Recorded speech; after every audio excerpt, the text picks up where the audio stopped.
The Earth system scientists and climate scientists are getting seriously nervous. The planet is changing faster than we have expected. We are, despite years of raising the alarm, now seeing that the planet is actually in a situation where we underestimated risks. Abrupt changes are occurring in a way that is way beyond the realistic expectations in science.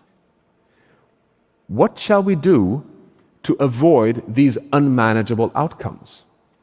Well, the IPCC is clear on the pathway.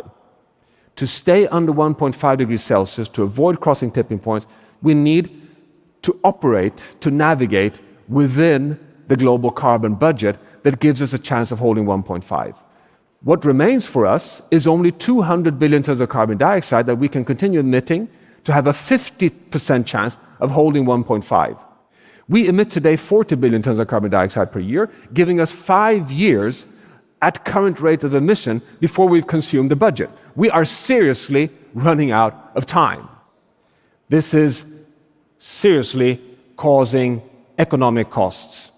We have scientifically in the past shown that this could cost a few percent of global GDP of the climate impacts caused by us. I can tell you that the latest scientific assessment is what you see on the screen here. An 18% loss of GDP by 2050 if we now follow the current path. This is equivalent to 38 trillion US dollars of loss per year in 2050.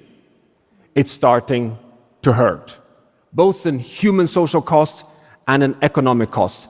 And this is happening at 1.2 degrees Celsius of global mean surface temperature rise, and we're following a pathway that takes us to 2.7 degrees Celsius in only 70 years.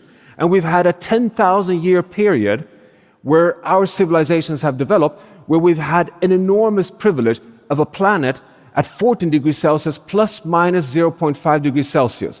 That's the Holocene since we left the last ice age. And if you look 3 million years back, we never exceeded 2 degrees Celsius. That's the warmest temperature on Earth during the entire Quaternary. The coldest point, minus 5 degrees Celsius, ice age. I call this the corridor of life. Is it surprising that we scientists are getting really, really nervous? But it's more. It's so much more than this.